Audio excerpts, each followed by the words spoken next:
Okay, I got one for you. Hey, listen. Oh, it's Navi from Ocarina of Time. Definitely. Zelda, Legends of Zelda. All right, you'll get this one. Mhm. Pop, pop. That's my dude, Magnitude from Community.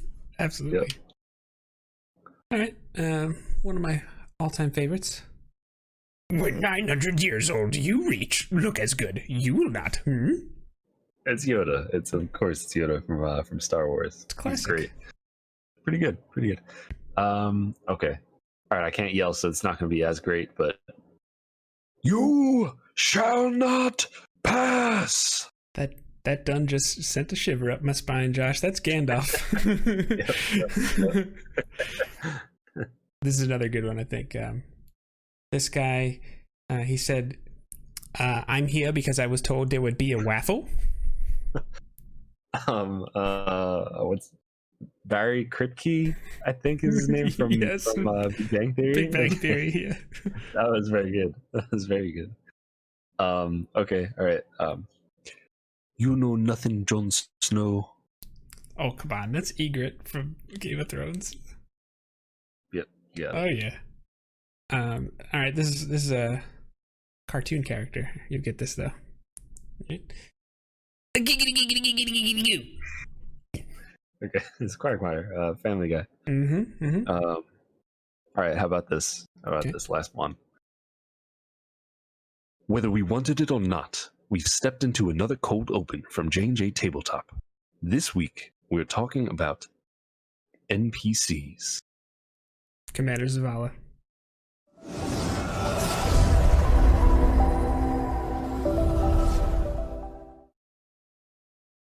Hey everybody, I'm Josh from JNJtabletop, and with me as always is Jake from JNJtabletop. And today we are going to be talking about NPCs and how to make good NPCs. We've put together a little list for you. We have five things that we think makes your NPCs great. And when you have great NPCs, you can have a great time. The first on our list, I would say, is an NPC who encourages players to engage with the world. So what do you think that means? You think you can explain that? Definitely. Yeah, so I just have here one bullet point. It's like a hook and a draw, right? So an NPC is something that is just, it's like dangling bait, right? So if you're going fishing, you throw that hook in the water, hoping that fish are going to bite. And I think it's just the same thing here. And it doesn't always work, some players have different things will attract them to want to talk to a person that you put in a story, and depending on the player motivations and things like that. But there just has to be something about them that is enticing enough to get the player to want to talk to them. Because engaging with the world, I mean, even if they're just talking to the NPCs, they're engaging with the world. I like when there's also, to go back on your hook thing, when there's like an adventure hook in there too. Wait, is that where they get that from? Is that? Maybe. No, it can't be. It's just when there's when there's some sort of adventure hook. So I don't know, maybe the reason that you wanted to talk to the person was because you need like a sword or something and they're a blacksmith. So that's the hook to get you to talk to them. Yep. But then to get them to engage with the world, the blacksmith is talking about how he needs this certain type of metal that's in this area, but there's bandits on the road or something like that. Okay, well, now they have a reason to engage with the world. Now they have the reason to go to this place, to go to this road, and they'll start to learn the names of the towns, maybe, or the certain areas, know that they could find bandits in this spot or whatever. Yeah. And that just makes the world real, I think. Yeah, I agree. So since that's definitely like kind of like the end goal, one of the things we talked about, the second thing, was making an NPC believable. So what would that look like for you, Josh, as a DM? Oh, believable. I feel like this is the trap that a lot of people fall into when they're trying to make NPCs. They make these characters, these people in the world who just they're almost like caricatures of something. Right? They're the person who is just like one word to describe them. They're courageous. Okay, they're just always brave. That's it. They're the person that will always run first into the fire. Yeah, exactly. One dimensional. There's nothing else about them. They make them either Superman or they make them like Satan. There's just no. That's kind of one extreme to the other, right there. And I think if you want to make them believable, you give them some character flaws, give them some good with the bad. Even if you have a villain, the villain could be really evil, but there could be some good there too. Like Thanos, Thanos was a bad guy. He had a bad goal, but his reason for it, at least in the movies, he's a great villain. Good thing. Yeah. Oh, fantastic. Everybody has their own worldview, motivations, flaws, personality quirks. So actually the player's handbook has a lot of built-in things that you could choose from for making a character, and then I see no reason why you can't just dip your toe in the water there for NPCs and villains as well, and just have a very nice basic understanding for pitfalls that someone may have, or however that may be. Someone's an alcoholic and you're like, hey, I'll buy you a drink, and they're like, ooh, I'm not going to say no to that, and they jump in. That could be an extra dimension of flaw. So you might, they might become a sympathetic character if you don't realize that at first, and then you're like, oh man, I was like the agent of them tripping up, or just another layer of engaging with the world.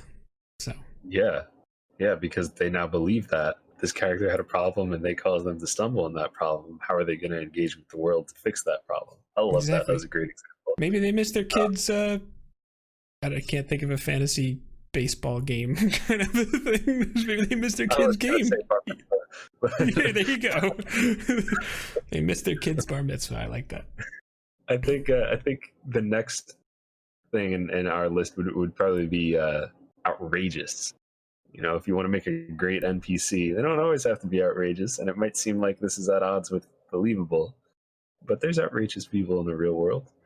Make them outrageous. And they're not one-dimensional. Although, actually, sometimes making... If you're going to make an NPC one-dimensional, making him a little over the top in quirky ways can be funny. If you're a fan of Critical Role, so, like, Gilmore is a hysterical... NPC. He's definitely over the top. But a really cool thing about an outrageous NPC is that it breaks the tension. So, like, you have a lot of heavy subjects, a lot of heavy quest lines. We're fighting to save the entire world or kingdom from something that can be very heavy at times, especially if you're writing a campaign and when you're relying on dice. You have the potential for loss, death, whether it's characters, NPCs that players get attached to. These can just be very heavy, like a wet blanket over things. And, a very fun NPC to interact with might have a perspective on something that happened that just breathes life back into the game. Outrageous. It's not just being outrageous in your sexy jeans. That's it. It's not. But yeah, I love that, especially if there's like really difficult things happening, and a lot of campaigns have that. When suddenly you just have that character where you walk up to them, you're in a bar, and they're just like, "Hi, I'm Wicket. Drink from my spigot." Yes. And, it's like, oh god, I loved Wicket. We had a DM friend, Matt, who made a gnome who just came around with this like mini keg and just said, "Hi, I'm Wicket. Drink from my spigot." And every player at the table was like, "Oh, don't drink it. This is dangerous. He's tricking you. He's gonna poison you. You'll wake up in a different town somewhere with all your stuff stolen, or whatever it is." And I was like, one of my character's personality traits was like, I have to be seen as a hero of the people, like a commoner. Like, he's a noble who wanted to be like in the group and like a symbol of the group. So he's like, yeah, I'll have it. And it was awesome. He ended up having advantage on the next 5 D20 rolls that he made because he had Wicket juice, which over the top, sure, but it was one of those things that like he was setting the tone. Hey, engage with this world. This is just because not everything is out to get you. You know, he's a fun-loving gnome, and it was fantastic. And of course, the other players thought that it wasn't going for their lives, because that's not a problem in D&D. It's going for their stuff. You're gonna wake up somewhere else with no stuff. Yeah, that's it. But the next point we had here was a great NPC provokes an emotion. How would you go about that, or what does that mean to you, Josh?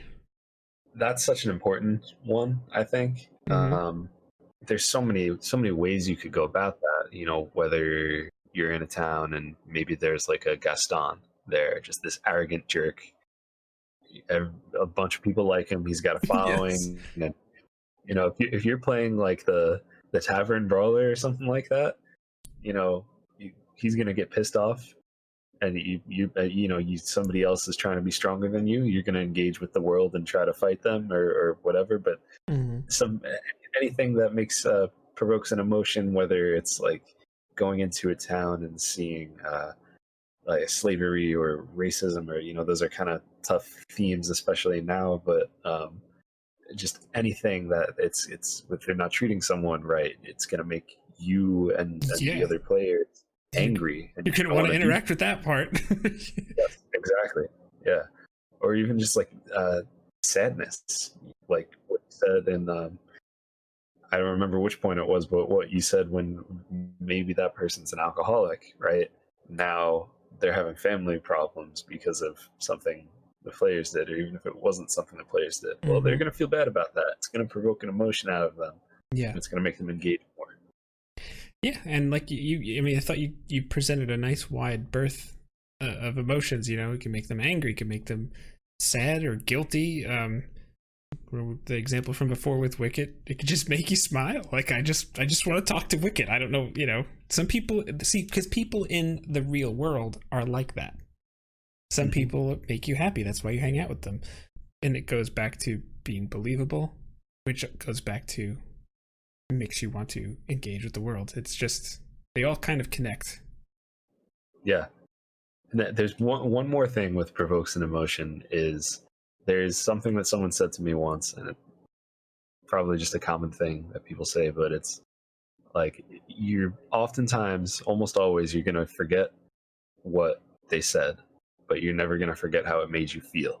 And I think that's what the provokes an emotion thing is, because like you're not going to remember every sentence. Odds are every person in your game is going to remember that interaction differently, but they're going to remember how they felt about it. They're going to remember being excited about Wicket. Yeah. They're going to remember being angry about the people of Honeyguard, hating orcs. And oh yeah, they're going to remember that. They're going to remember that years later. Yeah, that was one of my favorite examples. I played a half-orc fighter named Grant, and we went to the town of Honeyguard, and it was kind of on a border of a lot of where orcs would do a lot of raids and stuff, so there was a lot of tension with orcs. So people saw him, and they had very nasty reactions, and it was like the whole party was getting angry, like, why are they throwing stuff at him? Why are they doing this and that, and it made the world feel real, even if it was a crappy world, and sometimes the world's a crappy place to be. That's true. Yeah, and that's our next point, is they make the game real. I think you just gave another example. I don't know if you have any more. Yeah, well, as far as making the game feel real, it just the whole idea behind that for me is it adds and just gives meaning and depth to the adventures that your party will go on. So part of the reason why that might be the adventures we went on with Grant the half-orc was meaningful was because part of it wanted to be like, he wanted to show that just because he has orcish blood doesn't make him a bad guy. That like it just raised the stakes a little bit, right? So like if you're going to tell a story, you have the characters that are there, and then you also have kind of what's at stake. And so it's like failing just means like, no, we can't fail at this. It was like a big point. So Yeah. it adds another level if your players care about the people in the story. Yeah, so I think you pretty much hit the nail on the head there, and I think if you kind of follow our guidelines or some of them, then the game will feel real. If you have NPCs that provoke emotion, that sometimes are outrageous or are believable, I think that's the biggest thing. If you have NPCs that are believable, then it will feel real. Mm-hmm. But those are pretty much all the things that we had. That's all the list. But we do have some bonus tips. Jake, is there any specific tip you want to start off with? Yeah, one of my favorite tips, because one of the things as a dungeon master is when you're sitting in that chair and the players do something unexpected, coming up with an NPC that says well thought out, as we kind of just explained, can be difficult. So one thing I like to do is I will just take a TV character or a movie character or maybe a video game character, someone that you're already very familiar with that you can just use. So if you watch our Dragon of Icefire Peak game, I just said, okay, I read about Barthen. He runs a general goods store. I was like, he sounds like he would be the town carpenter. He's Ron Swanson from Parks and Rec. He's a man's man. He knows how to build anything. It's going to be great. And I didn't have to really think about how I would roleplay him with the group. It just, I don't know, it was just very interesting to me. I felt like that was a nice, easy tip to have. If you're in a pinch, just bloop. And you were able to give a really good description of him too because of that, because you already have the visualization of, you're like, yeah, he's a tall guy, he's got a mustache, yeah. And that was such a great NPC too, like, because once you realize, like, is this Ron Swanson? You're like, okay, awesome. And that, honestly, just that fact alone makes me want to engage with the world. It makes me want to have conversations with him and see what kind of quotes you might throw in there, and then especially with Vincent the mule. Little Vincent. Yeah, once I knew it was Ron Swanson, I'm like, wait a second, is this Lil Sebastian? So I love that. And my only other tip I think I would give would be never underestimate random tables for NPCs, Yes. whether you just use Google or the DMG or Xanathar's Guide to Everything. Random tables are so helpful with just, you want to find out what they look like, just roll on a table, you'll get something there. What's their profession?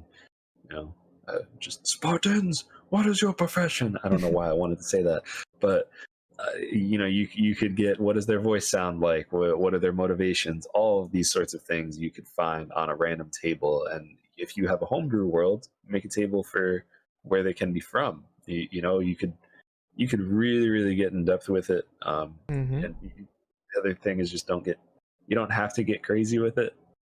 Just as long as you have an idea of who they are, like Jake said too, even just the TV character is enough. As long as you have an idea of how they would react to things, then that's mostly what you'll need. All right, so who talks first? You talk first? I talk first? Oh, come on, man. Wait, what? That's Poe. He's a main character in the movie. I was asking who's going to start the video, you or me? My bad. All right, well, see if you can get this one, Okay. an NPC. Okay.